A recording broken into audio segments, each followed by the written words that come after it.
Assalamualaikum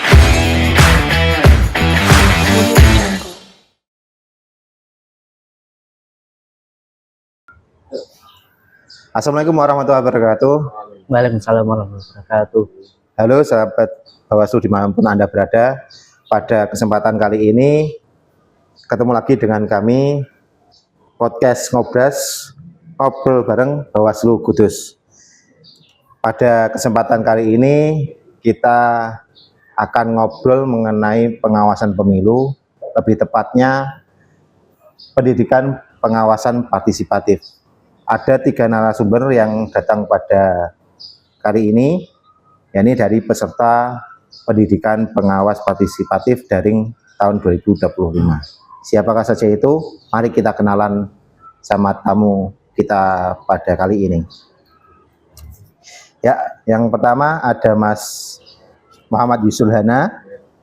Yang kedua ada Mas Aris Siam Utomo. Iya, peserta P2P daring tahun 2025 ya Mas ya. Ya. Sebelumnya sahabat Bawaslu, apa itu P2P? P2P adalah pendidikan pengawasan partisipatif, program dari Bawaslu RI, yang mana program ini menjaring masyarakat dari kalangan mahasiswa, kemudaan atau masyarakat umum, di mana diberi pendidikan pengawasan partisipatif seperti itu. Nanti lebih lanjutnya akan kita bahas, kita cari tahu infonya kepada para peserta P2P daring tahun 2025 dari Kabupaten Kudus ya. Ya, apa kabar Mas Hana dan Mas Aris? Ya, baik. Alhamdulillah. Kemarin gimana untuk peserta P2P melakukan pendidikan selama 2 minggu ya Mas ya? Ya. Ya, dari Mas Hana terlebih dahulu. Sebelumnya ceritakan dulu Mas, latar belakang Mas Hana seperti apa, dari unsur mahasiswa terus lembaga organisasinya, seperti itu. Ya, terima kasih Bapak atas waktunya. Saya perkenalkan, nama saya Muhammad Yusulhana. Saya ini dulu kuliah di IAIN Sunan Kudus, jurusan Syariah, prodi Hukum Keluarga Islam. Saya berorganisasi di GMNI Kabupaten Kudus. Saya termasuk anggota P2P pada tahun 2025 ini. Ya. Selanjutnya Mas Aris. Ya. Perkenalkan diri sama latar belakangnya Mas. Ya, perkenalkan diri. Saya nama Aris Siam Utomo. Ya, saya di organisasi Forum Komunikasi Disabilitas Kudus yang waktu itu ada perekrutan P2P ya untuk 2025, dan saya beralamat di Karangbener, Kadisono, Mbae Kudus. Dari Mbae ya Mas ya? Ya, dari Mbae. Dari Forum FKDK Kudus. Ya. Selanjutnya, tahu P2P itu dari mana Mas Hana dulu?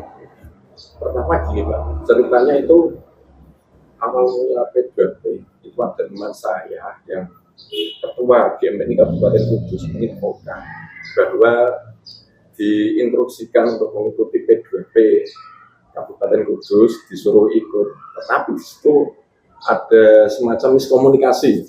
Miskomunikasi adalah pada saat itu saya sudah mau ikut, tetapi pada pertengahan mendekati terakhir pendaftaran itu saya dikabari kalau saya tidak bisa ikut. Ya udah, saya nggak apa-apa, sudah clear gitu kan. Tetapi pada saat mendekati hari lagi, saya dikontak oleh teman saya yang di GMNI juga untuk segera melengkapi berkas. Saya pun kaget, kenapa kok malah saya bisa masuk, karena kemarin sudah dikatakan nggak bisa kan gitu. Ternyata alasannya kemungkinan saya itu pernah menjadi penyelenggara pemilu. Penyelenggara. Nah. Tepatnya apa Mas dulu? Untuk ini nggak apa-apa ya Pak? Nggak apa-apa. Dulu saya penyelenggara pemilu dimulai dari PPS. PPS langsung. Desa mana Mas? Apa? PPS Desa Purworejo. Ya. Sempat mau naik PPK menggantikan Pak Amir Faisal yang sekarang jadi KPU. Tetapi saya pertimbangkan untuk tidak mengambil itu. Langsung yang kemarin yang pemilihan pilkada saya berada di PTPS. Ya. Ya, itu Mas Jana ada background ya untuk kaitannya dengan kepemiluan seperti itu. Ya, sedikit banyak tetap itu Pak. Ya. Itu Mas Haris? Kalau saya ikut P2P ini, itu awalnya dari grup ya, grup yang FKT kan ada grup yang sudah di-share sama ketuanya, terus kan ada batasan umur Pak. Ya. Nah, batasan umur, terus saya lihat kok sampai 21 tahun, terus wah kayaknya nggak bisa masuk saya. Nah, terus nggak ada yang masuk, nggak ada yang mau, terus saya diusulkan dari Pak Ketua, Mas ikut P2P Mas. Oh, itu acaranya apa Pak? Terus yang ngikuti aja Bawaslu itu. Terus ya saya penasaran saja ya P2P itu apa. Nah, dari penasaran itu saya ya beranikan diri untuk masuk dan meluangkan waktu juga.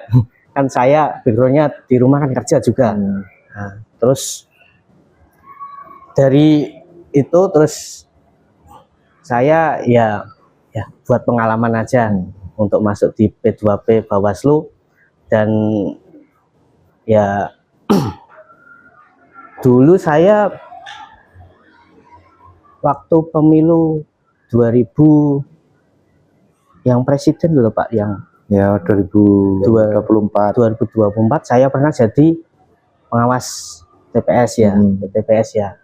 Nah, dari situ saya ya ikut aja, mungkin buat tambah pengalaman, terus nanti bisa mengajak teman-teman di komunitas juga untuk berpartisipasi untuk pengawasan pemilu gitu. Ya. Berarti ini menarik Mas. Dua tamu kita kali ini itu punya background penyelenggara dan PTPS. Jadi pada podcast kali ini nyambung gitu ya Mas ya. Ya. Terus selanjutnya ini kan P2P ini kan dilaksanakan secara daring ya.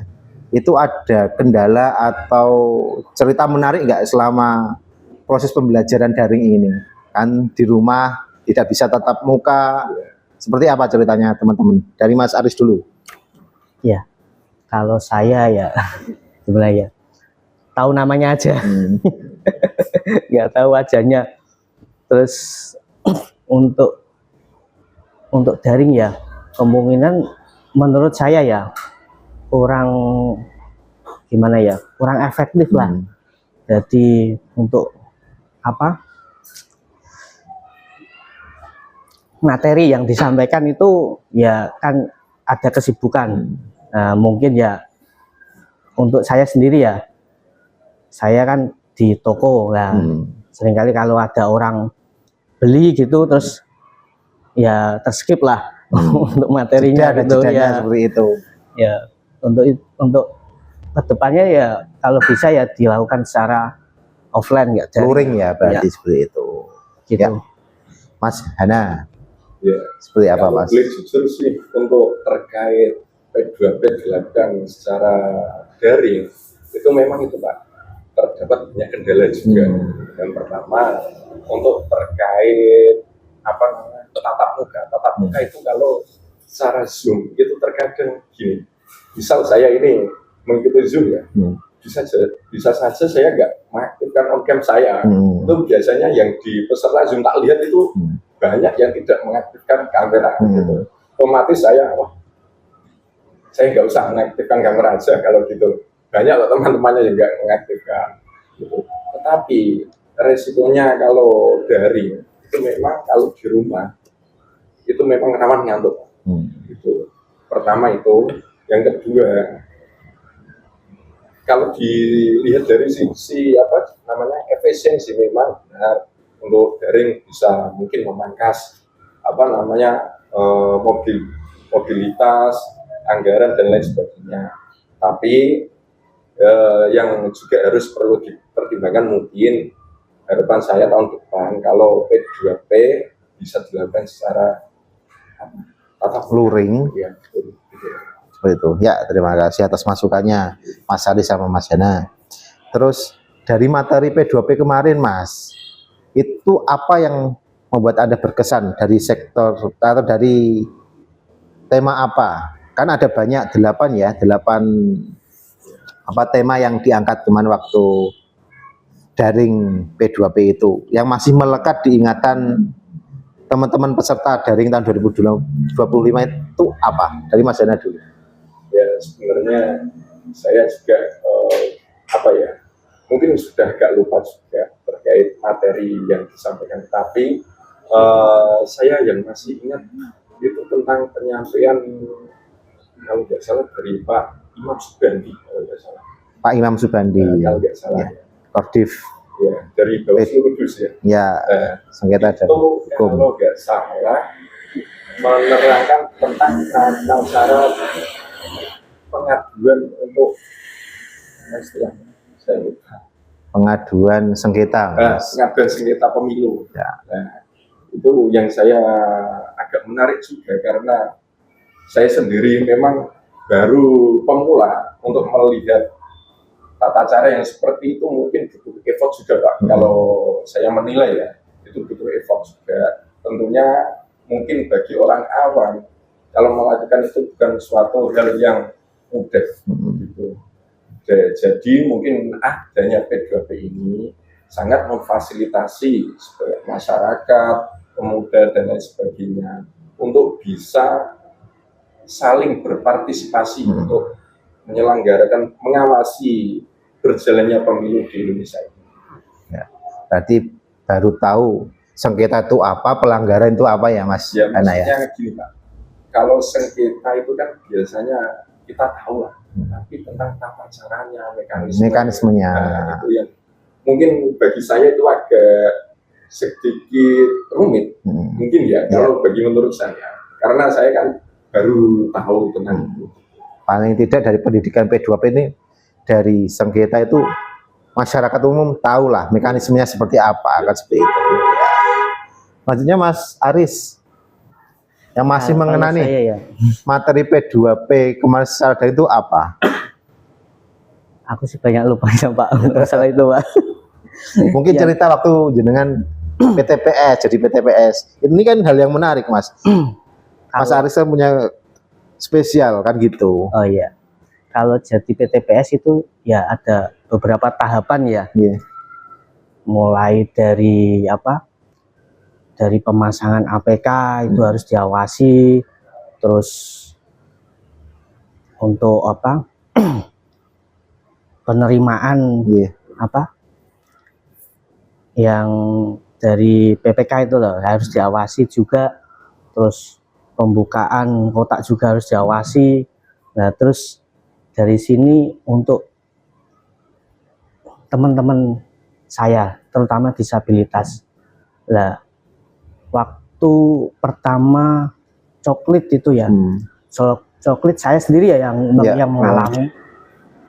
Waktu coklit itu kan ada item yang masuk disabilitas. Nah, itu sudah dimasukkan, kenapa di waktu daftar hadir, daftar pemilih itu nggak masuk di situ disabilitas. Oh, nggak masuk. Nah, terus mungkin gimana ya untuk kedepannya ya mungkin dari penyelenggara pemilu ya mungkin bisa mendata betul-betul kaum disabilitas, dan untuk kedepannya ya mungkin apa ya tempat TPS berpengaruh juga yang ramah untuk teman-teman disabilitas ya, gitu ya. Teman disabilitasnya.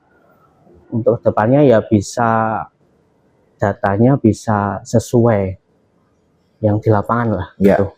Itu nanti masukan buat penyelenggara supaya teman-teman disabilitas tuh bisa terakomodir kepentingannya dan suaranya ya. Iya. Ya, kita kan di mata negara kan sama semuanya, tidak ada perbedaan untuk itu. Ya, selanjutnya nih teman-teman peserta P2P yang hadir, Mas Hana dan Mas Aris, terkait narasumber yang menurut Mas Hana tadi kan Pak Imam Subandi. Iya. Kalau Mas Aris tuh siapa Mas narasumbernya yang bikin terkesan waktu kemarin diskusi Saya Zoom gitu? lupa ya, yang saya ingat itu yang dari Jepara itu. Saya Oh, lupa dari namanya. Jepara. Kalau nggak salah Kordif dari Jepara ya. Iya, Betul. iya, Itu masih mengena ya Mas ya. iya. Kaitannya dengan apa itu temanya? Penyampaiannya. Penyampaiannya. Gitu. Ya, selanjutnya terkait dengan setelah pendidikan P2P ini berjalan dan mendapatkan itu, menurut Mas Hana sama Mas Aris, kan ada RTL ya, rencana tindak lanjut ya, itu seperti apa? Kemarin kan kita sepakati waktu pertemuan ada 4 ya, itu seperti apa Mas Hana dulu? Untuk RKTL, RTL, RTL ya. ya RTL, rencana tindak lanjut. Bagi saya itu memang suatu hal yang harus dilakukan bagi peserta P2P. Karena apa? Di situ ibaratnya orang kalau sudah dikasih roh kan harus bisa berjalan. Nah, maka realitas yang akan dilakukan itu seperti apa? Tentunya harus punya planning ke depan untuk bagi semua sahabat-sahabat P2P tahun 2025. Kalau bagi saya sendiri, RTL yang mungkin saya akan lakukan itu menyisir bagian kaum pedesaan, terutama di lingkup RT, RW atau di warung-warung, karena apa? Disitulah tempatnya paling gerombolan atau suatu kumpulan komunitas. Nah, biasanya di situ semuanya tergabung dari beberapa elemen. Ada yang basicnya itu pokoknya campur semua Pak itu. Nah, maka dari situ mungkin menurut saya itu bisa menjadi sebuah terobosan untuk mengenalkan apa itu pengawasan partisipatif kepada masyarakat. Dan tentunya itu pun nggak terlalu resmi, cuma kita kan jagung santai ngopi sama bahas-bahas perpolitikan yang ada di Indonesia. Problemnya gimana, caranya gimana, solusinya yang harus dilalui kan. Mungkin itu ya. Kalau dari Mas Aris? Kalau dari saya ya, untuk RTL ya, rencana tidak lanjut setelah tidak lanjut ya, terutama saya keluarga sendiri dulu. Nah, keluarga sendiri, terus dari keluarga kita sampaikan bahwa pengawasan partisipatif pemilu itu ya juga penting untuk mengawasi pemilu yang selanjutnya 2029 ya. Terus yang kedua ya, saya kan masuk di organisasi FK3 ya kemudian di waktu ada pertemuan, nah, terutama pertemuan ya, saya sampaikan kalau ada keluarga meninggal atau statusnya di daftar pemilih belum masuk disabilitas, bisa disampaikan di penyelenggara pemilu nanti supaya bisa diakomodir untuk TPS-nya seperti apa. Nah, cuma itu sih. Ya, terima kasih. Terus kaitannya kemarin kita pertemuan dengan pimpinan kan ada namanya pembentukan Pionir Kudus. Itu seperti apa? Ini kan ketuanya kan terpilih Mas Hana kebetulan waktu itu. Ya, saya pun itu Pak, dengar penghitungan kok bisa memilih saya, itu malah saya kaget. Sebenarnya teman-teman saya yang dari GMN itu sudah saya bilang jangan pilih saya gitu. Just ya nggak pilih kamu.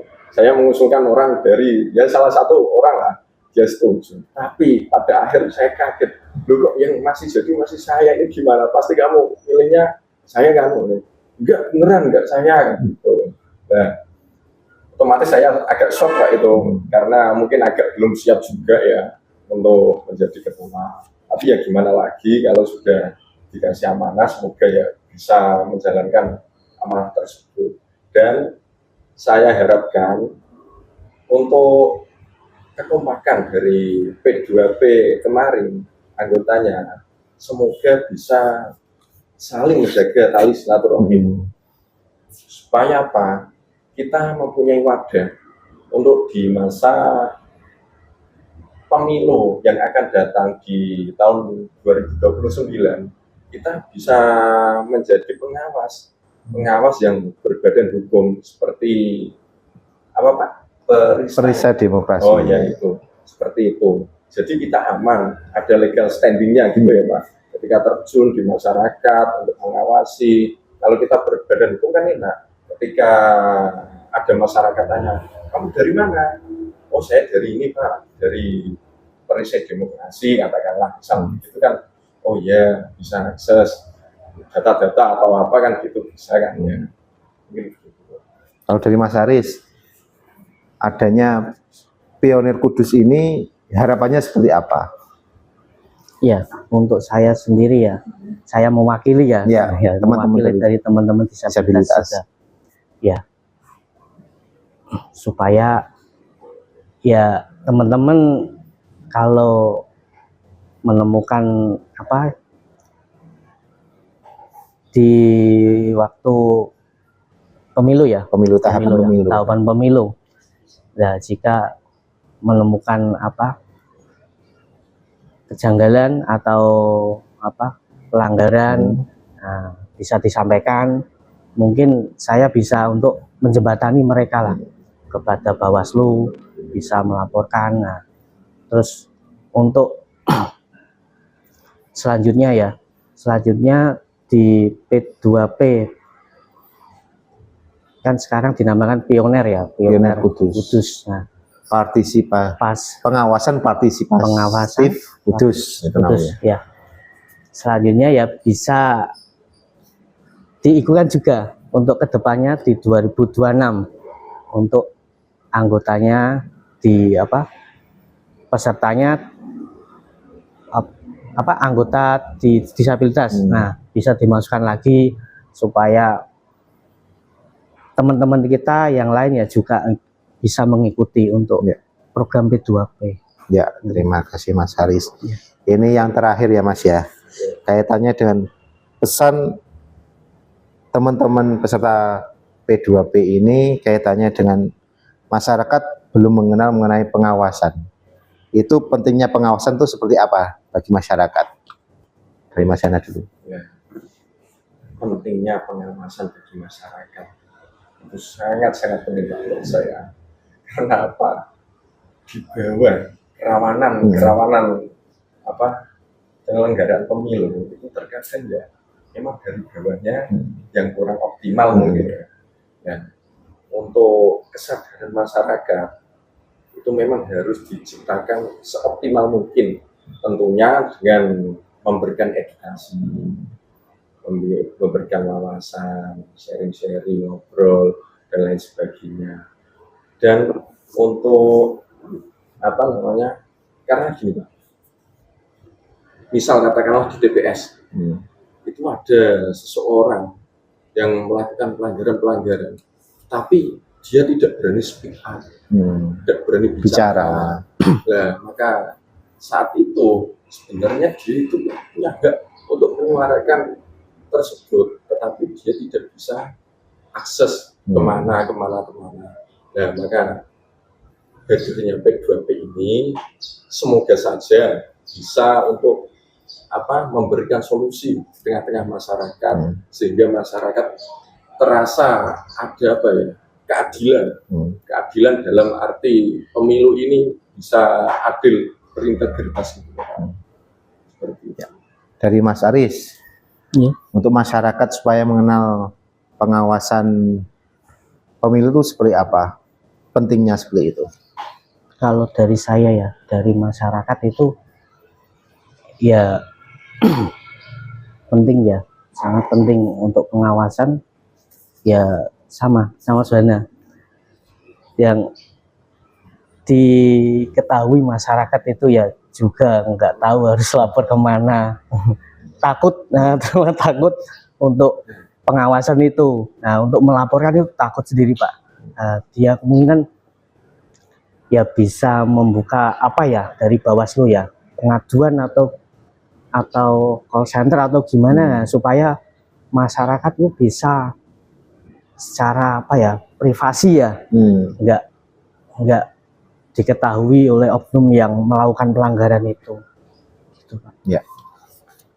Saya menjawab dari Mas Aris ya, menyampaikan buat sahabat Bawaslu semuanya, kalau melihat atau mengalami potensi pelanggaran atau sengketa pemilu, silakan lapornya ke ke PKD ataupun ke Bawaslu Kudus atau Panwascam.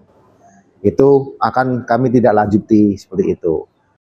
Ya, selanjutnya kaitannya dengan setelah tadi RTL, itu salah satu RTL kemarin kan mengamanatkan untuk teman-teman peserta P2P untuk mendampingi berkolaborasi dengan Bawaslu kaitannya dengan PDPB ya, yang sekarang tahapan PDPB itu adalah pemutahiran data pemilih berkelanjutan.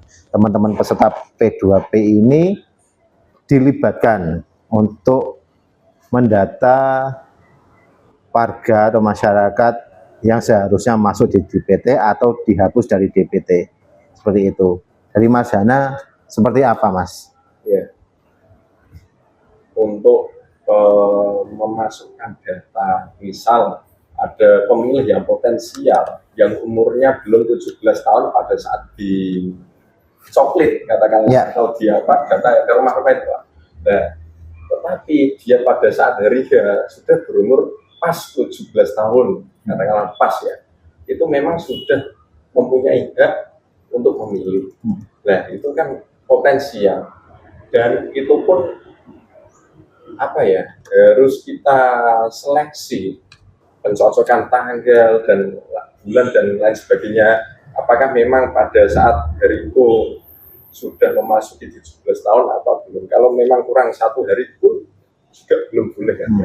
Nah, itu untuk yang pemilih potensial, dan itu memang harus dimasukkan ya. Terus untuk mengenai TMS atau tidak masuk syarat, itu ada, semisal ada orang biasa, terus dia itu sudah dilantik menjadi anggota Polri atau TNI. TNI Polri. Nah, itu otomatis datanya kan dicopot kan pilihnya. Nah, itu yang harus diamati juga untuk pengawas P2P, Ya. untuk bagi masyarakatnya yang ada yang baru dilantik menjadi anggota TNI dan Polri. Terus ada yang Meninggal, betul. dan meninggal dunia, itu banyak sekali yang masih data masuk di dalam itu sistem, Ya, belum di TMS kan ya Pak. Ya, itu pun sebenarnya agak sulit sih untuk memasukkan data itu. Mungkin cuma yang terkendala itu lagi komunikasi antara masyarakat dengan PPS atau jajarannya. jadi kalau non tahapan seperti sekarang ini, itu kan nggak ada coklit. Nah, fungsinya itu ya di PDPB antara KPU dengan pengawas dari Bawaslu. Kita mengawasi supaya proses PDPB ini, perawatan data ini setelah pemilu kemarin tahun 2024 tuh DPT bisa diperbarui lagi Mas, seperti itu. Nanti kita kerjasama berkolaborasi supaya di lingkungan, misalkan di lingkungannya Mas Hana itu ada yang meninggal, ditulis saja dilaporkan kepada kita. Kita nanti akan teruskan ke KPU seperti itu. Jangan sanggup ya, nanti berkolaborasi dengan kami Bawaslu Kudus. Kalau Mas Aris, Ya. Untuk program tadi ya RTL kaitannya dengan PDPB.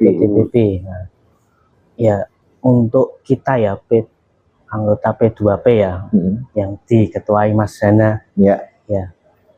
Untuk RTL-nya ya kita telusuri di lingkungan dulu. Ada yang meninggal, terus kita nggak bisa masuk desa ya kemungkinan ya. Terus saya ya untuk mendata dulu apakah sudah dibuat akte kematian apa belum. Nah, Betul. terus sudah buat surat kematian dari desa apa belum. Nah, kita telusuri. Nah, kita akan mencatat dan kita akan laporin ke Bawaslu. Ya, nanti akan kita tidak lanjuti ke KPU, Mas, seperti itu. Itu bahwa PDPP itu adalah tidak sekali kita antara ada plenonya, jadi data-data itu kita laporkan nanti dihimbau supaya KPU menindaklanjuti seperti itu. Selanjutnya selain masuk di PDPP kaitannya RTL juga ada video konten ataupun ketika teman-teman peserta P2P tahun 2005 ini bersosialisasi di masyarakat atau di komunitas atau organisasinya bisa membuat didokumentasikan ya seperti itu. Nanti kalau teman-teman buat didokumentasikan buat video pendek nanti layak untuk ditampilkan di akun media sosial Bawaslu akan kita upload seperti itu Mas Aris, Mas Hana. Jadi nanti teman-teman dibantu Mas Hana ya nanti dikomunikasi ke teman-teman peserta P2P atau pionir Kudus seperti itu. Sahabat Bawaslu dimanapun Anda berada, demikianlah perbincangan pada kesempatan hari ini. Jangan lupa untuk follow akun media sosial kami Bawaslu Kudus dan jangan lupa kunjungi website kami bawaslu-kudus.go.id dan juga PPID kami. Terima kasih buat narasumber yang datang pada kesempatan hari ini. Ada Mas Hana, ada Mas Aris. Sampai jumpa di kesempatan selanjutnya. Wassalamualaikum warahmatullahi wabarakatuh. Waalaikumsalam warahmatullahi wabarakatuh.